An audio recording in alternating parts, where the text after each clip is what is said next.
이 논평의 제목만 봐도 이 두 질문에 대한 답을 어느 정도 짐작을 하실 수 있을 겁니다. 제목이 뭔데요? 한국이 진보주의를 구할 수 있을 것인가? 상당히 도전적인 질문인데요. 그러네요. 사실 최근에 한반도 그리고 한국에 대한 세계 시선이 뭐 평창 동계올림픽도 그렇습니다만은 북한의 도발, 그다음에 북미 간에 벌어지고 있는 설전, 거기에 따른 위기설 여기로 좀 모아져 있지 않습니까? 그래요. 근데 이 논평의 필자 마이클 슈먼에 따르면은 북한발 위기에 못지않게 세계가 주목해야 할 일이 하나가 더 있다 이렇게 말을 하는데요. 그게 바로 문재인 정부의 대담한 경제 정책이라는 겁니다. 문재인 대통령의 실험, 이 실험의 결과로 과연 어느 쪽이 옳은지 결론을 내리는 데 도움이 될 수 있을 것이다. 25일자 미국의 블룸버그 뉴스에 실린 논평가 마이클 슈먼 글 중 일부분인데요. 예. 그럼 과연 문재인 대통령이 어떤 실험을 한다는 것인지, 그리고 어느 쪽이 옳은지에서 어느 쪽이 누구와 누구를 말하는 건지. 그래요. 이게 이제 그 기사의 내용인데요. 예. 이 논평의 제목만 봐도 이 두 질문에 대한 답을 어느 정도 짐작을 하실 수 있을 겁니다. 제목이 뭔데요? 한국이 진보주의를 구할 수 있을 것인가? 상당히 도전적인 질문인데요. 그러네요. 사실 최근에 한반도 그리고 한국에 대한 세계 시선이 뭐 평창 동계올림픽도 그렇습니다만은 북한의 도발, 그다음에 북미 간에 벌어지고 있는 설전, 거기에 따른 위기설 여기로 좀 모아져 있지 않습니까? 그래요. 근데 이 논평의 필자 마이클 슈먼에 따르면은 북한발 위기에 못지않게 세계가 주목해야 할 일이 하나가 더 있다 이렇게 말을 하는데요. 그게 바로 문재인 정부의 대담한 경제 정책이라는 겁니다. 네. 문재인 정부 경제 정책을 우리 한국 국민뿐 아니라 세계가 주목해 봐야 할 이유가 있다. 네. 한국의 문재인 대통령과 현 정부의 경제 정책을 보면 현재 대부분의 선진국들이 취하고 있는 기조와 정반대의 길로 가고 있다는 겁니다. 선진국은 어디로 가는데 문재인 정부는 어디로 가는데요? 네, 그래서 근 수십 년, 짧게는 이제 90년대 말 그 금융위기 이후에 대부분의 선진국가들이 정부의 개입을 줄이고 외산 줄이고 복지 축소하고 또 규제를 완화하고 노동시장을 유연하게 한다. 이런 방향으로 지금 경제 노선을 펴지 않습니까? 예. 근데 새로 출범한 한국 정부는 이 저자의 그 필자의 표현에 따르면은 매우 진보적 프로그램을 망설임 없이 착수했다는 겁니다. 네. 그러니까 사회 안전망 확대를 위해서 임금을 올리고 공공주택 건설을 늘리고 실업보험 등 혜택을 강화하는 등 가계 소득을 늘리고 근로자 복지 확대를 통해서 시장에 활력을 넣어보자는 그런 정책으로 가고 있다는 거죠. 예. 뭐 실제로 우리 잘 알려져 있듯이 창업기업 그다음에 중소기업에 대한 정부의 재정 지원을 늘리고 또 그 내년 예산안 크게 늘리겠다 정부의 발표 있지 않습니까? 네. 그러니까 바로 이런 걸 봤을 때 문재인 정부의 정책이 현재의 경제 통념에 역행을 하고 있다는 겁니다. 네. 전 세계적으로 경제적으로 다 어려우니까 특히 네. 선진국일수록 네. 선진국들은 정부 역할 축소 쪽으로 가는데 반대로 문재인 정부는 큰 물줄기를 거슬러 간다. 네. 그런 거죠? 그렇죠. 그래서 문재인 대통령의 이 실험이 각별히 주목할 가치가 있다는 겁니다. 전 세계적 입장에서 보더라도. 예. 근데 그럴 수 있는 조건이 되는 것이 이제 실험 조건이 되는 것이 한국이 당면하고 있는 난제들이 대부분 다른 부유국들이 겪고 있는 문제점들하고 비슷하기 때문에 그러니까 예를 들어서 빈부격차 확대되고 있고요. 생산성 둔화되고 또 고령화가 급속하게 진행되고 있고 이런 굉장히 비슷한 유사점을 가지고 있고 예. 근데 그럼에도 필자의 관점에서 한국이 이 실험에 도전할 수 있는 이유는 한국은 다른 서구 국가들에 비해서 재정 지출을 늘릴 수 있는 이 건전성을 유지를 하고 있다는 겁니다. 네. 그러니까 정부 부채가 GDP의 39%밖에 되지 않기 때문에 예를 들어서 미국의 107%에 비하면은 좀 여유가 있고 많이 여유가 있는 거죠. 네. 또 하나의 조건이 다른 서구 국가들에 비해서 복지 부담 비율이 아직 굉장히 낮다는 겁니다. 예. 그러니까 OECD 국가 중에서 공공사회 지출이 최하위 수준이기 때문에 더 늘릴 그 당위성도 있다는 거죠. 그러니까 지금 그 선진국들은 이미 복지가 많이 갖춰져 있는 상태에서의 어려움이고 네네. 우린 그렇지 않고 또 게다가 재정 건전성도 강하고 그렇죠. 하니까 해볼 수 있다. 그렇죠. 예. 그렇습니다. 그렇기 때문에 이제 한국인들도 바로 그런 이유로 상당수가 이제 공감을 하고 그래서 문재인 정부가 더 지지를 얻어낼 수도 있고 실제로 그렇게 지지를 얻고 있다는 거죠. 네. 예를 들어서 우리나라 노령 인구의 빈곤율이 아주 심각할 정도로 높은 수준이고 경제활동 인구도 노부모에 대한 부양 부담 또 육아에 대한 그 보육에 대한 그런 부담이 대부분의 가정에 주어져 있기 때문에 예. 특히 그 여성의 경제 참여를 제한하게 되고 그래서 그렇죠. 이 부분에 숨통이 트인다면은 인구 고령화로 인한 성장 둔화를 상쇄시킬 수도 있다. 또 소비도 늘릴 수 있다. 이런 얘기가 되는 거죠. 그렇죠. 그래서 이런 타당성 때문에 현 정부가 현재까지 상대적으로 높은 국민들로부터 지지를 받고 있다는 겁니다. 네, 바로 이제 그런 걸 마이클 슈머는 진보주의라고 이제 딱 규정한 건데. 네네. 근데 이게 성공해야 되잖아요. 그렇죠. 성공 가능성에 대해서는 뭐라고? 이게 중요한 건데, 예. 그러니까 필자 생각은 기대는 해볼 수 있다는 겁니다. 그러니까 앞서 말씀드린 것처럼 그런 타당성도 가지고 있고 또 문재인 대통령이 이 필자에 따르면은 급진적 반자본주의자도 아니기 때문에. 그러니까 예를 들어서 FTA 같은 경우에 오히려 트럼프에 맞서가지고 끈질기게 FTA를 옹호를 하고 있고, 그렇죠. 국가나 은행의 지원으로 연명하는 소위 우리 좀비 기업이라고 하는 거기에 대한 관리 이런 것들을 보면은 적어도 이론적으로 봤을 때 모두 생산성에 유익한 것들이라는 것이 이 필자가 문재인 대통령의 실험을 주목할 필요가 있다고 보고 있는 겁니다. 네, 네. 지난 100여 년 동안 우리나라는 서구 사회가 개척해 놓은 안전한 길을 밟으면서 급속도로 추격을 해서 이 자리까지 오지 않았습니까? 그랬죠. 지난 촛불 시민혁명을 거치면서 참 어떻게 보면은 이 동맥경화에 걸린 듯한 우리나라가 아니라 이제 서구 오늘날의 정치 문화에 한국이 새로운 어떤 그 민주주의 가능성을 보여줬다. 이게 지금 서구 언론들의 평이 있었는데요. 맞아요.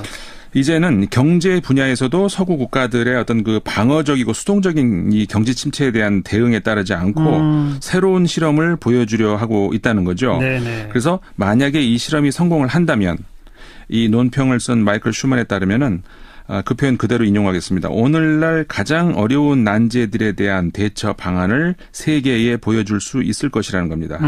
그래서 이 슈먼은 비관론자들이 또다시 틀렸음을 한국이 입증해 보이기 기대해보자. 네. 이렇게 글을 맺고 있습니다. 민주주의에서 어떤 모범이 된 것처럼 경제에서도 모범이 되어주길 바란다. 그렇죠. 이런 얘기로군요. 네네.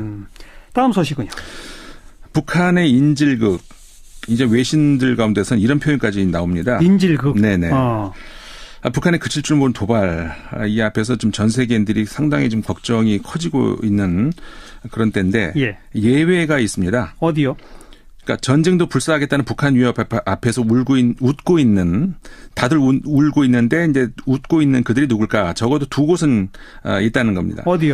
그 중에 하나가 미국의 방산업체. 방위산업체. 네네. 군산복합체. 네, 그렇습니다. 예. 이게 그 27일자, 그러니까 어제죠. 일본의 마이니치 신문이 보도한 바에 따르면은 미국의 방산업체가 북한 특수로 들끓고 있다고 합니다. 네.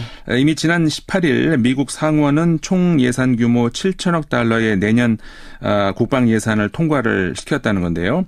이게 정부안보다 600억이 더 늘어난 액수라고 합니다. 늘어났다고요? 네네. 정부가 올렸더니 거기다 600억 부족하다. 더 이게 그러니까 펑펑 지원해주는 상원에 힘입어가지고 미국의 주요 군사 산업의 주가가 오르고 있고 그러면서 이들이 현 북한 위기에 혜택을 받고 있다는 네. 목소리가 나오고 있다는 거죠. 보통 정부가 예산안 내면 의회는 깎기 마련인데 네. 아주 대폭 증액을 시켰다. 네네. 예. 그래서 정부안보다 증액된 국방 예산안이 사실 그 상하원에서 비슷한 금액으로 지금 채택이 됐거든요. 네. 거의 확정이 된 건데. 네.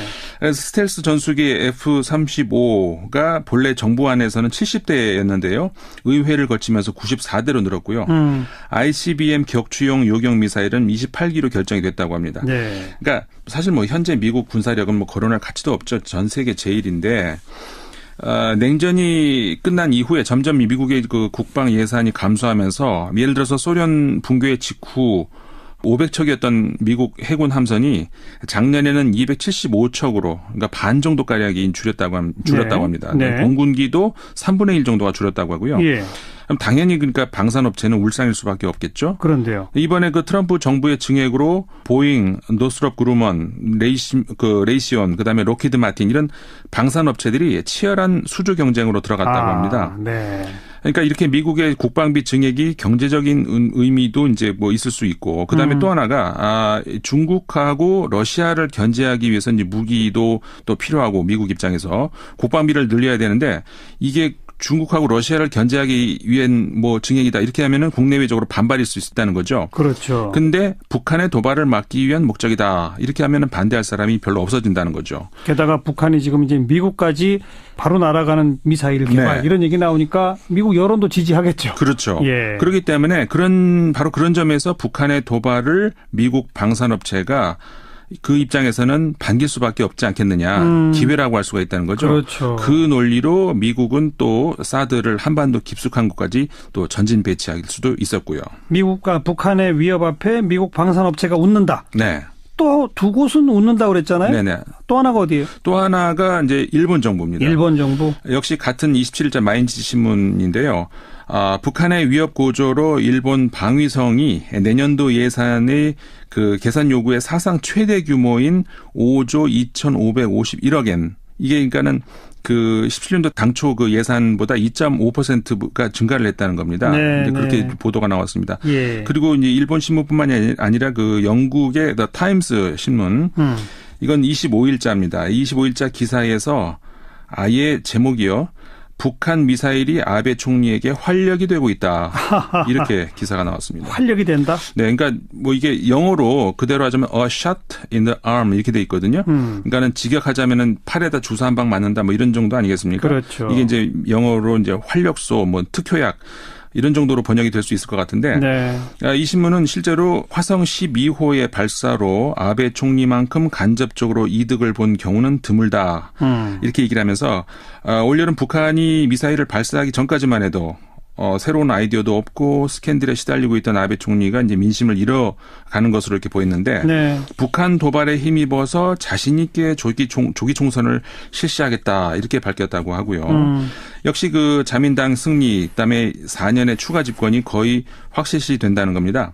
이쯤 되면 북한 도발을 과연 트럼프 대통령과 아베 총리가 실험만 할까 하는 생각이 드는 게 사실 아니겠습니까? 좋아하고 있다 속으로는. 그렇죠. 그래서 타임즈는 아베 총리 입장에서는 김정은이 일본 상공으로 탄도미사일을 발사하기를 원한다고 해도 이걸 비난하긴 어려울 것이다. 이렇게 표현을 했습니다. 이야, 적나라하는 표현이네요. 그렇죠. 근데 적어도 북한 문제에서 미국하고 일본 정부가 우리나라와 이해관계를 같이 하리라고 기대하기는 어렵다. 이렇게 얘기할 수가 있는 이게 거죠. 일본의 마이니치하고 영국의 더 타임즈. 네. 뭐 대놓고 진보적 언론도 아닌 언론들에서 그렇죠. 이런 분석을 하는군요. 네네. 네. 얼마 전에 일본의 그 일부 언론들이 지난번 한미일 정상회담 당시에 트럼프 대통령 발언과 관련해서 왜곡 보도했다. 네. 이런 내용으로 좀 소동이 있었지 그랬었죠. 않습니까? 네. 일본과 미국이 실제로 우리랑 다른 이해관계를 지금 공유하고 있다면 그런 분위기가 만들어졌을 수도 있었겠네요. 네, 그렇죠. 일본 언론들이 당시 어떻게 보도를 했었죠? 뭐 사실 일본 언론이라고 했을 때 이게 다 같은 이 보도 성향을 보이는 건 아니죠. 물론 성향이 다 다르니까요. 네. 그래서 한미일 정상회담 직후에 일본 언론들 보도가 어떻게 보면 좀 극과 극이라고 할 만큼 내용이 좀 많이 달랐습니다. 달랐어요. 대표적인 언론 몇 군데 좀 비교해 드리겠는데요. 예. 일본의 보수 신문이죠. 발행 부수도 1위로 알고 있습니다. 요미우리 신문의 경우에 예. 한미일 정상회담 대북 인도 지원은 보류하라 이런 제목 기사를 냈습니다. 네. 네, 이날 일본 신문들의 키워드가 한국의 그 북한에 대한 인도적 지원 그게 이제 키워드였거든요. 예. 그리고 좀 상대적으로 중도라고 할 수 있는 니케이 신문의 경우에 북한의 봉쇄 위해 한미일은 전력을 다하라. 이런 제목 기사가 있었습니다. 이 제목에서는 인도 지원은 아예 빠졌고요. 네, 빠져 있었죠. 예. 반면에 좀 진보 성향이라고 할 수 있는 마인지 신문의 경우에 한미일의 대북 정책, 중국과 러시아와 연계를 심화시켜야 이런 제목으로 뽑았습니다. 이건 뭐 거의 그 대안적인 제목을 뽑고 있고. 그렇죠. 예. 그다음에 역시 또 아주 그 분명한 진보 계열이라고 할 수가 있는데 진보 신문이라고 할 수 있는 아사히 신문의 경우에 대북 정책 압력은 수단에 지나지 않는다. 네. 제목이 이렇게 나왔습니다. 이건 정부 정책에 대한 비판성이고요. 그렇죠. 그렇죠. 근데 이제 그 극우 신문이라고 할 수 있는 산케이 신문의 경우가 이제 우리 입장에서 문제가 좀 됐던 건데 이 기사 제목에서도요. 한미일이라는 말이 들어가지 않습니다. 미일 연대 문재인 정부의 배신을 따지다. 자극적이네요. 그렇죠. 그러니까 우리 정부의 인도 지원 방침에 대해서 미일 연대가 따져 물었다. 네네, 그런 그렇습니다. 얘기죠. 내용도 사실 보면은 좀 불편합니다. 이제 좀 소개를 해드리겠습니다. 겉으로는 삼국의 결속을 다졌지만 북한에 대해 유화적 태도의 문 대통령을 따지는 자리였다. 문 대통령은 바늘방석에 앉은 기분이 아니었을까. 또 그 북한과 대결 자세를 강화하는 트럼프와 아베에게는 문 정권의 인도주의 운동이 배신으로 비친 것이 틀림없다. 네. 이런 내용들이 있었습니다. 예, 그러니까 북한과의 대결 구도만 살 길이다라고 생각할 수 있는 아베 총리와 그 트럼프 대통령이라는 뭐 그런 점 감안하더라도 네. 다른 일본 언론들과도 상당한 논조의 차이가 있었고요. 그리고 실제로는 그 정상회담 자리에서 아베 총리가 인도주의 지원에 대해서 뭔가 문제 제기는 했는데 문재인 대통령이 설명을 하니까 그렇죠. 트럼프 대통령이 그럴 수도 있겠네요. 네네. 이렇게 했다는 게 다라는 거 아니겠어요? 그렇죠. 그런데 그걸 이런 식으로 뽑는군요. 그렇죠. 미국에서도 그 확인을 해줬는데, 네. 그러니까 사실 근데 이 기사가요, 읽다 보면은 이게 신문 기사인지 소설인지 혼동이 갈 정도로 이 뭐 언론 보도라기 보기 좀 어렵습니다. 그러니까 뭐 거의 무시해도 되는 글인데 어쨌든 간에 우리나라에 한번 소동이 일어났으니까 예. 좀 소개를 해드리면요, 예. 글 내용이 이렇습니다. 긴박한 공기가 흐르는 가운데 갑자기 이변이 일어났다. 해피 버스데이 신조. 트럼프가 큰 소리로 이렇게 말하자 큰 생일 케이크가 옮겨졌다. 이날 63번째 생일을 맞이한 아베에 대한 배려였다. 미일 양국 정부 관계자들로부터 터지는 박수. 아베도 놀랐다. 갑자기 미일 동맹의 연대의 강력함을 보게 된 문재인은 필시 당황했을 것이다. 인도적 지원에 대한 제대로 반박도 하지 못한 채 이렇게 해명을 했다. 인도적 지원을 실제로 실시하는 타이밍은 신중하게 생각하겠다. 한미일의 보조를 흐트린 일은 하지 않는다. 이게 지금 신문 기사입니다. 산케이 신문의 기사라고요? 네네. 소설이 아니고 기사인데요. 예. 또 조금 더 읽어드리면은 한미일 정상회담은 점심 식사를 하면서 약 1시간, 그 이후 아베와 트럼프는 같은 호텔에서 약 1시간의 정상회담을 가졌다. 정말 중요한 이야기를 할 때 한국은 들어갈 수 없다는 듯한 대응이라고 할 수가 있다. 네. 미일 정상회담에서 트럼프는 아베에게 이렇게 말했다. 당분간은 제재의 효과를 보겠다. 효과가 없으면 더욱 제재를 가겠다. 어느 시점에서 북한이 대화를 요구하고 있을까? 군사 행동을 내비치면서 서서히 조르는 트럼프류의 외교술. 그 화살은 북한뿐만 아니라 한국으로도 향해져 있었다. 네. 이게 지금 신문 기사입니다. 네. 이 한 주간에 제가 모든 북한 위기 모든 소식을 다루는 그 외신들을 다 소개해드릴 수는 없지만 네. 최근의 대체적인 국제사회의 언론의 흐름은요. 압박과 협박, 말싸움으로는 북한 문제를 해결할 수 없다. 이제 출구를 찾아야 한다. 이게 지금 국제사회의 그 언론들의 중론이라는 것을 말씀을 드립니다. 뭐 여러 차례 우리 시간에 소개해드렸잖아요. 네. 미국의 가장 유력지 워싱턴 포스트, 뉴욕타임즈 한 목소리로 이런 얘기를 하고 있는 거 아니겠습니까? 네. 어떻게 하면은 이번 주도 거의 그 같은 비슷한 목소리로 나오기 때문에 제가 똑같은 걸 반복할까 봐 이번 주는 소개를 안 해드렸는데 좀 그렇습니다. 네. 근데 이제 임상훈 씨가 오늘 소개해 준 거를 요약하면 북한의 미사일 핵 위협에 대해서 미국의 방산업체, 일본의 아베 총리만 웃고 있다. 그렇죠. 그들이 웃으면서 한국을 공격하는 식으로 일본의 극우 언론들은 소설을 쓰고 있다. 맞습니다. 그 말이네요. 네. 국제문제평론가 임상훈 씨였습니다. 감사합니다. 둔화되고 또 고령화가 급속하게 진행되고 있고 이런 굉장히 비슷한 유사점을 가지고 있고 예. 근데 그럼에도 필자의 관점에서 한국이 이 실험에 도전할 수 있는 이유는 한국은 다른 서구 국가들에 비해서 재정 지출을 늘릴 수 있는 이 건전성을 유지를 하고 있다는 겁니다. 네. 그러니까 정부 부채가 GDP의 39%밖에 되지 않기 때문에 예를 들어서 미국의 107%에 비하면은 좀 여유가 있고 많이 여유가 있는 거죠. 네.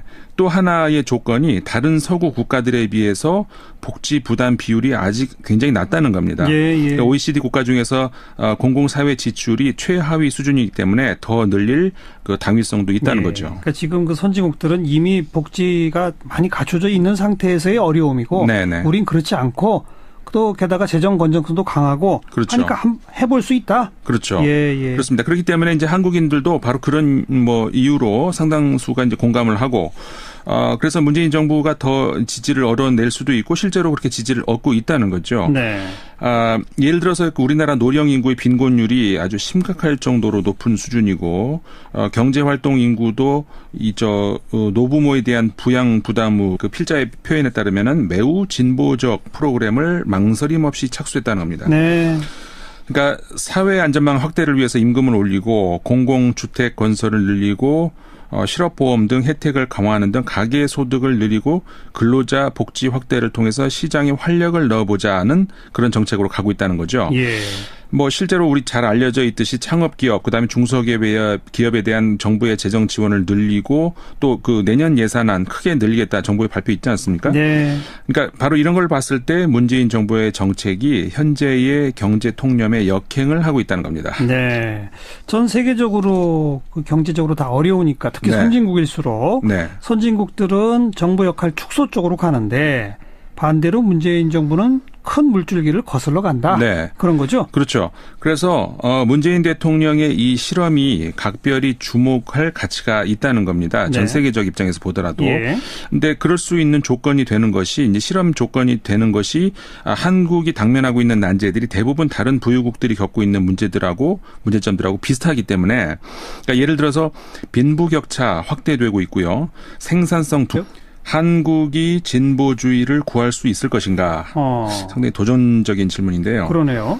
사실 최근에 한반도 그리고 한국에 대한 세계 시선이 뭐 평창 동계올림픽도 그렇습니다만은 북한의 도발 그다음에 북미 간에 벌어지고 있는 설전 거기에 따른 위기설 여기로 좀 모아져 있지 않습니까? 그래요. 근데 이 논평의 필자 마이클 슈먼에 따르면은 북한발 위기에 못지않게 세계가 주목해야 할 일이 하나가 더 있다 이렇게 말을 하는데요. 그게 바로 문재인 정부의 대담한 경제 정책이라는 겁니다. 네. 문재인 정부 경제 정책을 우리 한국 국민뿐 아니라 세계가 주목해 봐야 할 이유가 있다. 네.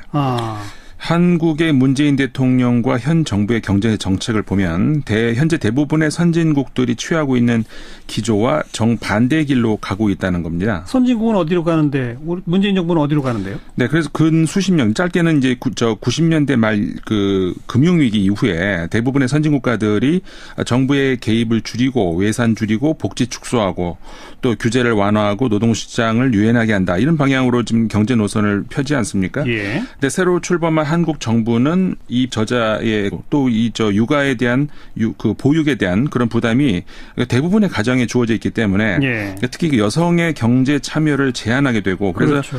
이 부분에 숨통이 트인다면은 인구 고령화로 인한 성장 둔화를 상쇄시킬 수도 있다. 또 소비도 늘릴 수 있다. 이런 얘기가 되는 거죠. 그렇죠. 그래서 이런 타당성 때문에 현 정부가 현재까지 상대적으로 높은 국민들로부터 지지를 받고 있다는 겁니다. 네, 바로 이제 그런 걸 마이클 슈먼은 진보주의라고 이제 딱 규정한 건데. 네네. 근데 이게 성공해야 되잖아요. 그렇죠. 성공 가능성에 대해서는 뭐라고? 이게 중요한 건데, 네. 그러니까 필자 생각은 기대는 해볼 수 있다는 겁니다. 그러니까 앞서 말씀드린 것처럼 그런 타당성도 가지고 있고 또 문재인 대통령이 이 필자에 따르면은 급진적 반자본주의자도 아니기 때문에. 그러니까 예를 들어서 FTA 같은 경우에 오히려 트럼프에 맞서가지고 끈질기게 FTA를 옹호를 하고 있고, 그렇죠.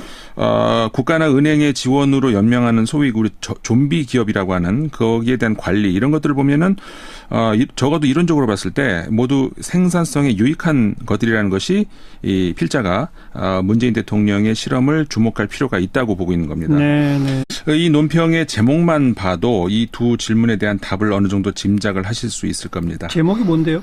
한국이 진보주의를 구할 수 있을 것인가? 상당히 도전적인 질문인데요. 그러네요. 사실 최근에 한반도 그리고 한국에 대한 세계 시선이 뭐 평창 동계올림픽도 그렇습니다만은 북한의 도발 그다음에 북미 간에 벌어지고 있는 설전 거기에 따른 위기설 여기로 좀 모아져 있지 않습니까? 그래요. 근데 이 논평의 필자 마이클 슈먼에 따르면은 북한발 위기에 못지않게 세계가 주목해야 할 일이 하나가 더 있다 이렇게 말을 하는데요. 그게 바로 문재인 정부의 대담한 경제 정책이라는 겁니다. 문재인 대통령의 실험, 이 실험의 결과로 과연 어느 쪽이 옳은지 결론을 내리는 데 도움이 될 수 있을 것이다. 25일자 미국의 블룸버그 뉴스에 실린 논평가 마이클 슈먼 글 중 일부분인데요. 예. 그럼 과연 문재인 대통령이 어떤 실험을 한다는 것인지 그리고 어느 쪽이 옳은지에서 어느 쪽이 누구와 누구를 말하는 건지 그래요. 이게 이제 그 기사의 내용인데요. 예. 이 논평의 제목만 봐도 이 두 질문에 대한 답을 어느 정도 짐작을 하실 수 있을 겁니다. 제목이 뭔데요?